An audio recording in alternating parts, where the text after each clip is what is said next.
Hi, I'm Emily Chang. I'm the CEO of McCann World Group in China and the author of the book, The Spare Room. Tune into this episode to hear why it's important as a leader to define what really pisses you off.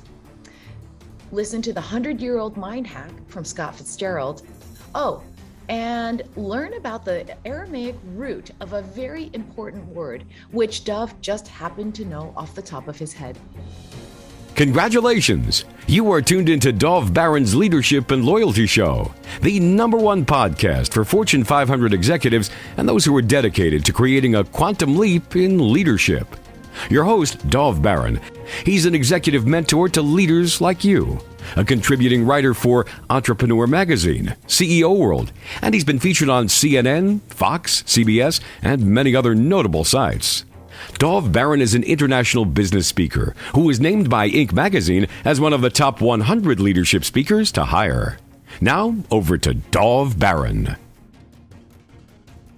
Welcome, dear friends, fans, and fellow aficionados of leadership excellence. Thank you for joining us on this episode of Leadership and Loyalty Tips for Executives. As a leader today, if you've not considered what your legacy is, or at least what it could be, you are going to find it very hard to lead millennials. And you're going to find it pretty much impossible to lead Gen Z. That being said, you're busy. You've got deadlines, you've got shareholder meetings, and everyone is pulling at you in every possible way. So how can you find out what your legacy as a human is? And moreover, what is your legacy as a leader? Well, that's where we're going on our next 2 episodes, so stay tuned. As always, we need your help in staying relevant, so please get yourself over to wherever it is that you tune in to our show from, and do us a favor, rate, review, and subscribe. Always helps. If you are a regular listener, big thank you to you for making us the #1 podcast globally for Fortune 500 listeners. We're honored and grateful to be cited by Inc.com as the #1 podcast to make you a better leader. By the way, in case you're curious, I'm Dov Baron, and I am your host, and I'm here to assist you tapping into the one thing in your business that changes everything by transforming meaning into action. If you're curious to know more, go to dovbaron.com. That's DOVBARON.com. All right, our guest today for the next 2 episodes actually is Emily Chang. Emily Chang is the CEO of McCann World Group, one of the big 4 global marketing firms with an integrated network of advertising agencies in over 120 countries. Emily is a seasoned executive who has worked with some of the world's most renowned companies, including Procter & Gamble, Apple, and Starbucks. Over the last 22 years, her job has brought her and her family to 8 different homes across the US and China. And everywhere that she has lived, Emily has found herself at this unique intersection of what she terms as her offer and her offense. Offer and offense. We'll talk a lot more about that in this show. Life has served up young people who have been abused, neglected, and marginalized to find sanctuary in her spare room. Among her deeply personal accounts Emily shares in this book, some of the stories are truly heart-wrenching. They're about emotionally abused kids who, like child bride, rescuing a dying baby, dealing with an abused daughter of a local prostitute. With 16 young people she and her family have cared for, Emily has found that living into her social legacy has not only deeply enriched her own life and her home life, but it has enabled her to become a more authentic and relatable leader in the workplace. The depth of these stories are covered in the long form and really, truly heart-wrenching ways and truly deeply inspiring ways in an interview that Emily did with us on our other podcast called Curiosity Bites. And you can, of course, go over there and hear more about it after you've listened to this, and I'm sure you'll be inspired to do so. Because now more than ever, social purpose has become an urgent leadership imperative. In her latest book, The Spare Room, Emily will help you to identify your social legacy and live a more intentional life and lead with authentic purpose. So ladies and gentlemen, please put your hands together and welcome the extraordinary, the marvelous, the legacy living Emily Chang.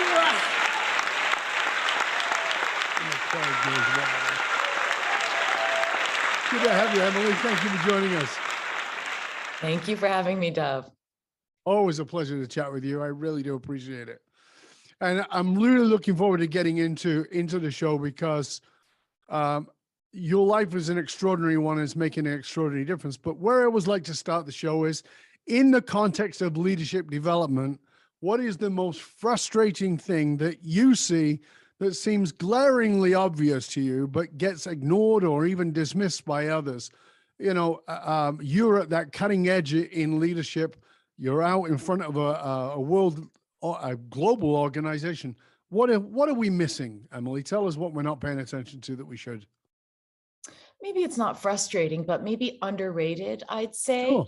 is two things come to mind in terms of how we set people up for success when they get promoted. One thing I think we don't teach is how to delegate. People who get promoted are outstanding individual contributors. They do a great job by managing their own workload very carefully, probably by being to some degree controlling, and then suddenly they're put in charge of people. And what sets them up for success as a people manager is no longer individually managing my work, doing it, delivering it, executing. It's actually figuring out how to delegate, finding the right person to do the right work, and encouraging them in the right way. And I don't think that's something that's actively trained per se. So that makes sense that we're promoting people for their individual contribution so it becomes a Peter principle.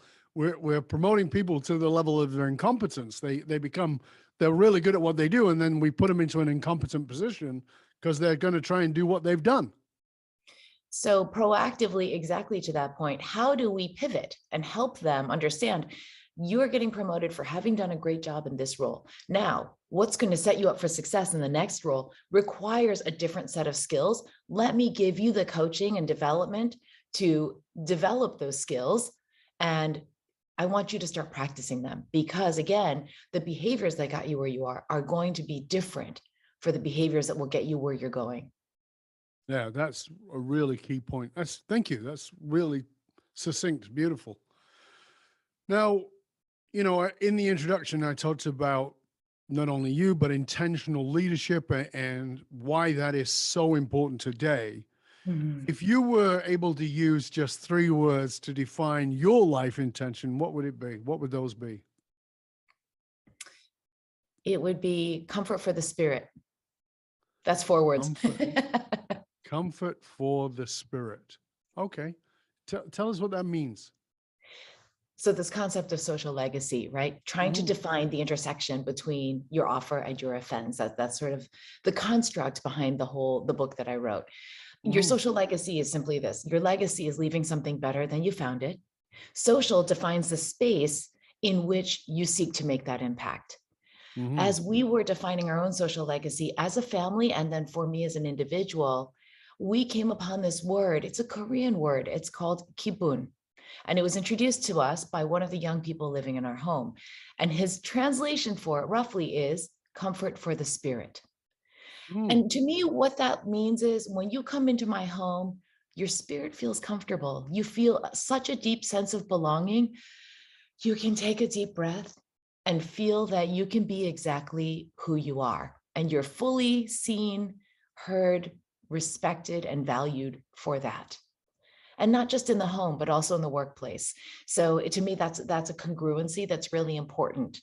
Who I want to be known for as a leader in my home, as a leader in the workplace, hopefully as a leader in the world, is I want you to feel a comfort for the spirit when you're around me, that you have a deep sense of belonging, and I fully accept you and want to help develop you to be successful exactly for who you are.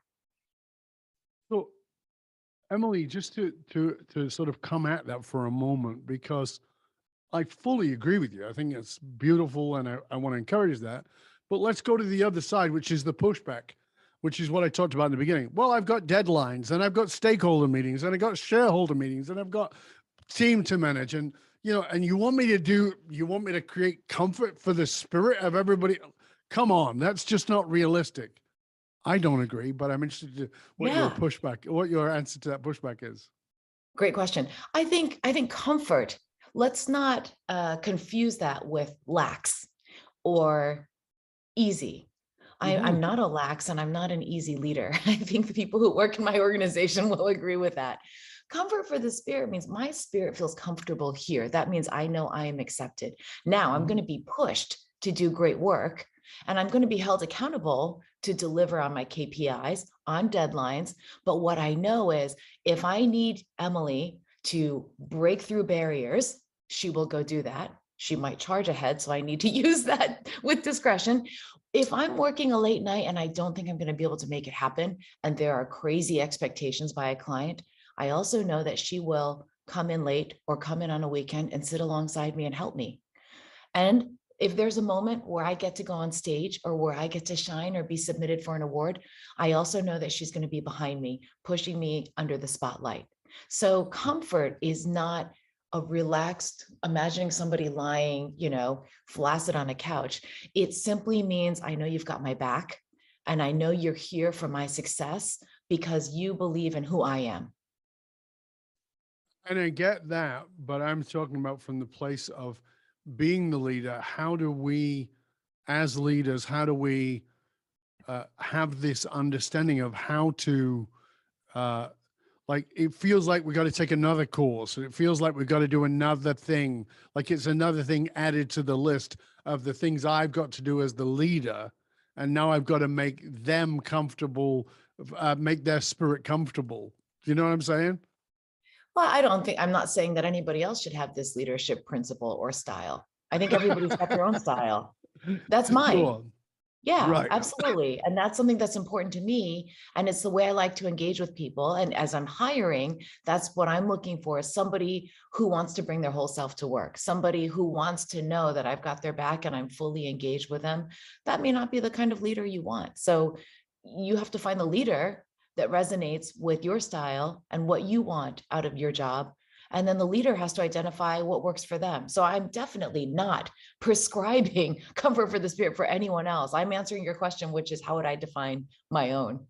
Yeah. And, but I just think, you're on here and, I'm honored to have you as a guest because you are an outstanding leader. And I think that the people we interview are very often these great examples and people want that. They want to see what that example is like. Mhm, mhm, But oftentimes I think that people think, well, I'm not that, mhm. or I can't be that. And I think oftentimes we underestimate what we're capable of. And you have certainly shown that in your leadership. And I have the advantage of knowing a little more than the listener maybe at this point. And that's why I encourage them to go listen to your fabulous interview on Curiosity Bites. So let's take it into a little bit further. Um, you and I believe anyway. You and I believe that everyone is designed to do something extraordinary with their life. I don't think it is our nature to be passive in life. I think we are supposed to be active in life, and there is something extraordinary we can all do. Tell us why you decided to write the book and what you hoped would happen as a result. And by the way, if you don't know the name of the book, I'll restate it, which is The Spare Room. And if you're watching this, of course, on YouTube, you can see it behind Emily over there. Thank you. The reason I wrote the book, it's been an evolution. It started off Mhm. because we had these incredible front row seats to some amazing stories of watching young people transform, of watching emotional renewal, spiritual healing, and frankly, even sort of medical miracles of some real physical limitations that just overcame insane odds, and Mhm. every doctor's expectation. So we wanted to share some of these stories because we found them so inspiring. And the people who share life with us would often meet these kids and they'd say, how is this even possible?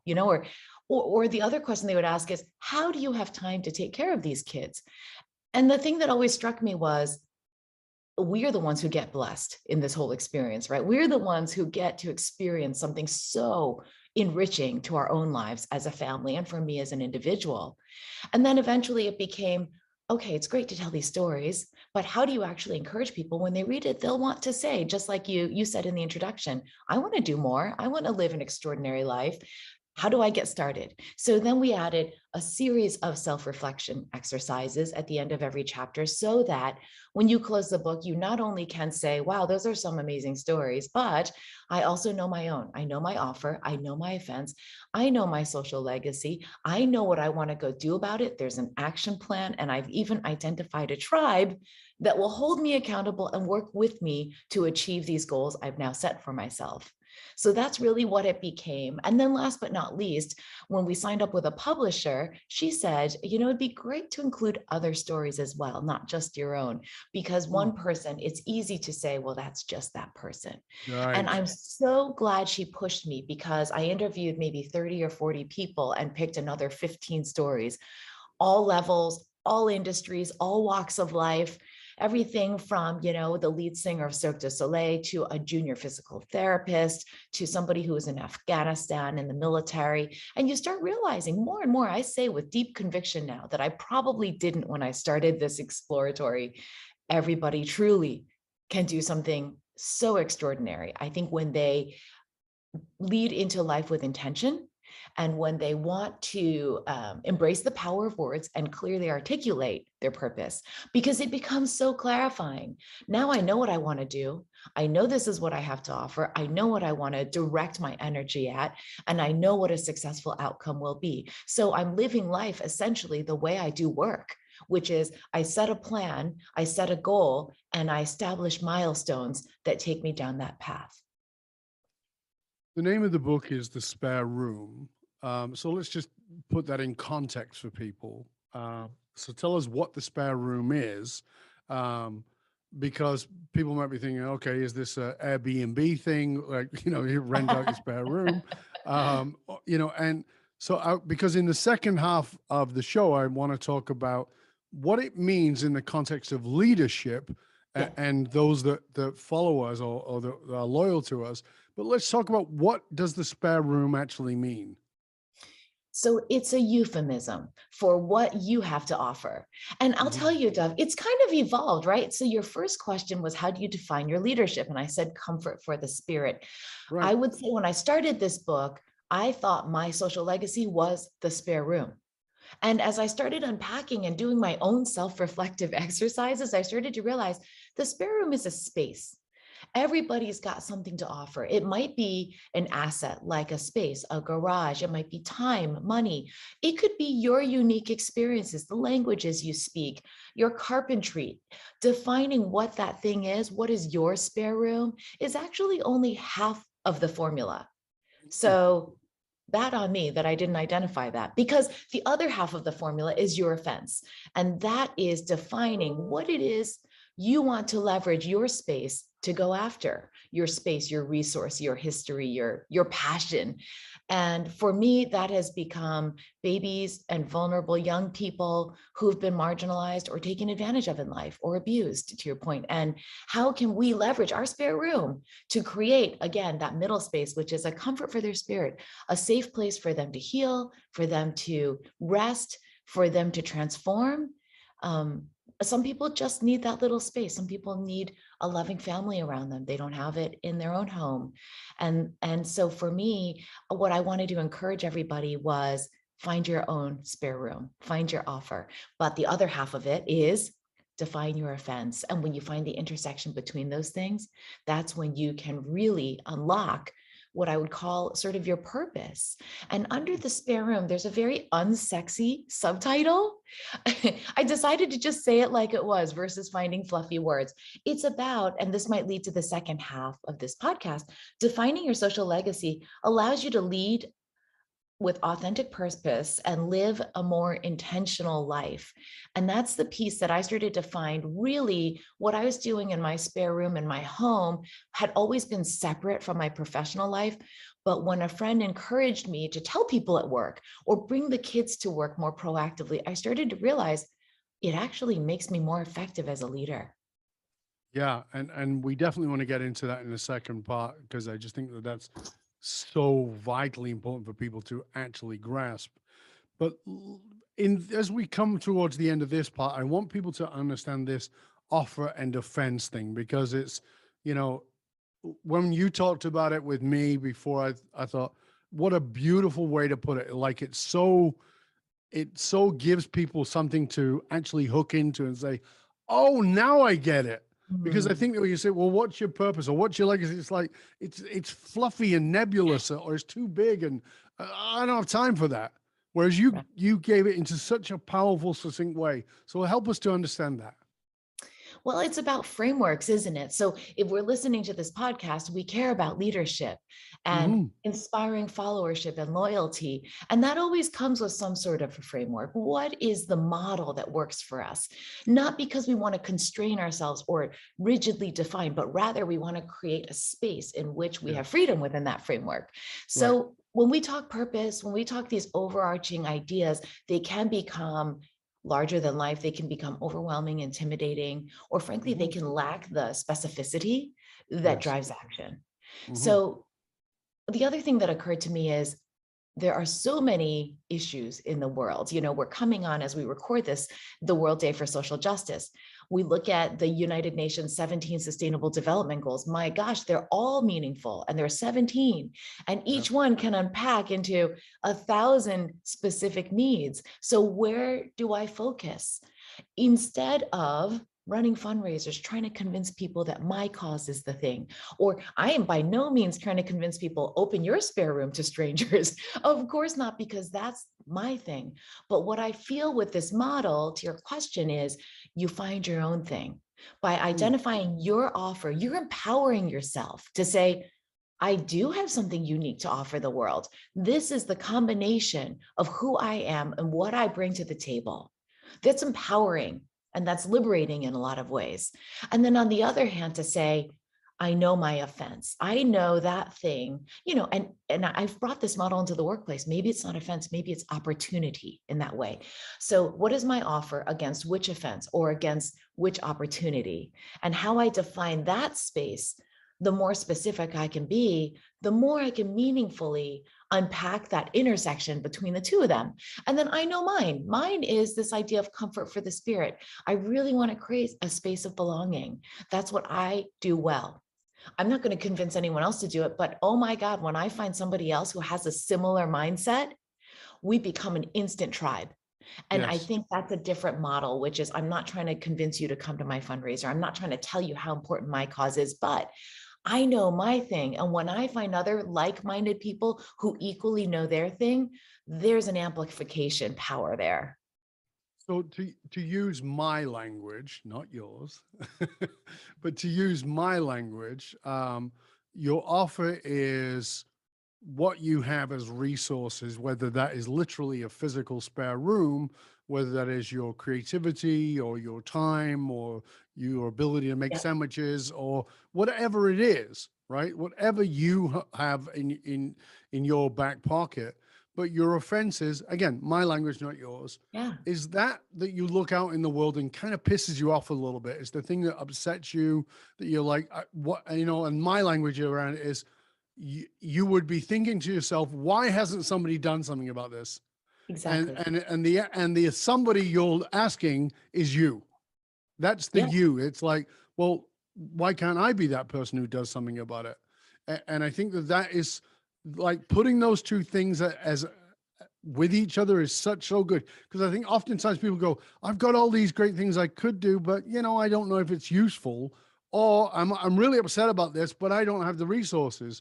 And what you lay out in the book beautifully is we all have those things, and then and this is a formula for bringing them together in leadership and in life. Your words are perfectly said. I was just flipping, each chapter kind of lays out this model. It's very direct, right? Chapter 1, offer. Chapter 2, offense. And at the end of chapter 2, I wrote this: consider your reaction as you read through these specific potential offenses. Some lines may resonate. Yes, that's always been something that's bothered me. Others may bring back a memory from the past. I used to be involved in that. So I actually ask people to place a check in the box next to the statements that stand out for them And it Right. starts off with those 17 SDGs. I think exactly to your point, when you can't stop yourself from wondering why isn't somebody doing something about that, it's probably because it's something that's calling to you, and maybe you can, and maybe you Yeah, should. that's wonderful. So we are already at the end of part one of our delicious conversation. We will come back into part two, and we'll talk about how this applies directly into leadership and, of course, into loyalty, what that actually means for you as a leader, as you listen to this, as you look at what your social legacy is. But before we go, before we go into part two, rather, please tell our audience where they can find out more about you and all your wonderful resources and how they can reach out and, of course, grab the book and all those things. Sure. The website is www.social-legacy.com. And as Dov very thoughtfully noticed before this show, we've updated the socials a little bit. So on Facebook and Instagram, it's simply thespareroom.emilychang. Fabulous. So we will, of course, make sure that those are posted in the show notes. We'll make sure that you have all the social links and all the ways to find out about the book and all those things. We'll even put a short link to make sure that you can grab the book on Amazon. It's a fabulous book. I highly recommend it, and you're going to get a lot of value out of it. We are going to be back in part two of this delicious conversation with Emily.